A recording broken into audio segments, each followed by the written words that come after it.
When I started Barak-Karandul, this was supposed to be a mountain set to game on. That was it. Yeah, I know I've talked about some of this before, but something happened along the way that I really want to share with you.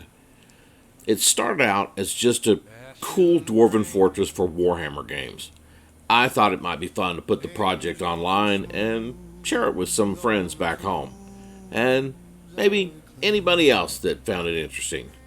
In fact, I actually came up with a tagline for it. I'm building a thing.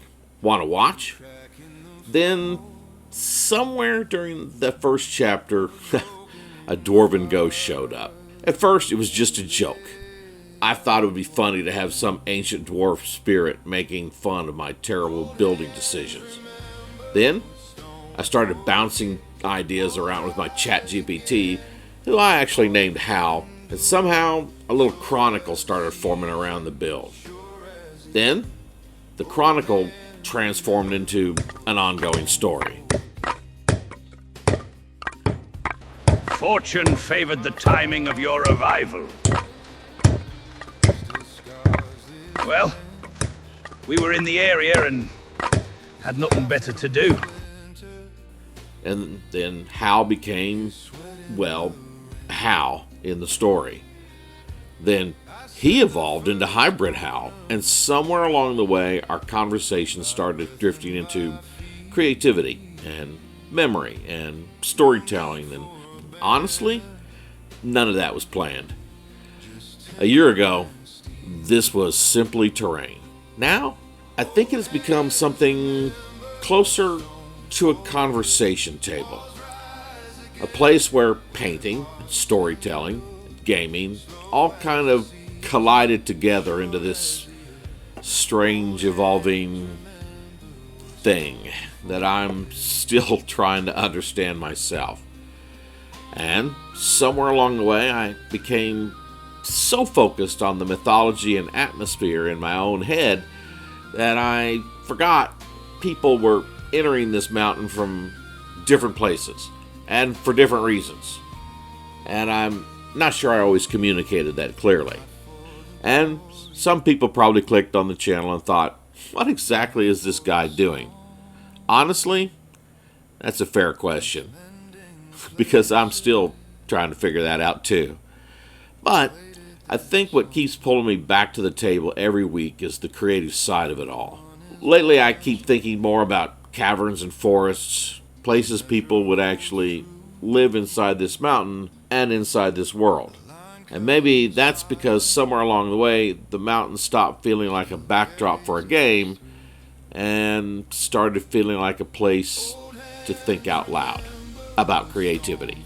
And I know that probably sounds ridiculous to some people. We're talking about dwarves and ghosts and little more than toy soldiers and imaginary mountains in the middle of my apartment. But honestly, I think humans understand themselves better through stories. I think people need places to put imagination and memory and meaning together. And maybe Barak-Karandul slowly became one of those places for me. Over the last 50 episodes, I advanced the story from the first call beneath the mountain to the moment when dwarves have returned. But what now?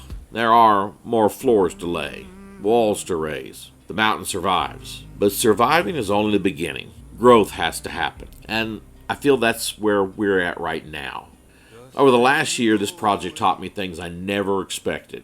More painting techniques, sure, but also editing, storytelling, music, voice work, and honestly, more than I ever wanted to know about YouTube and its algorithm. But I don't want algorithms deciding where creativity is allowed to go. So, over the next few months, I want to experiment more. Smaller projects within the project, different doors into the mountain. I want to revisit some of the earlier ideas and chapters too. Honestly, I look back at some of those early chapters and I cringe just a little bit now, but they're part of the mountain too, and that's where this all started. even if it was somewhat crude. I also want to keep exploring smaller character focus ideas through the shorts and the Tower series, even though I think I've confused a lot of people with it. And if I'm honest, I'm not entirely sure where that Tower story is going to go. But I want to make sure new people can find their way into the mountain, and I want to invite more people into the conversation. I love it when people make suggestions. And yeah, even when they constructively critique me, because I think at the heart of all this, there is still the original idea.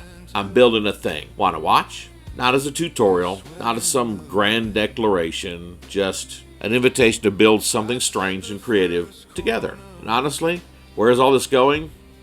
I have no idea. So, this is chapter 51. It's not the ending of Barak-Karandul. Maybe just the first chapter where I stopped trying to force the mountain into becoming something and started to listen to what it was becoming on its own. And for now, I think that's enough. For centuries as guardians, we could only dream of this place. Funny thing about dreams, no one ever speaks of what comes after. The dead have watched these halls long enough. Now the living must build them.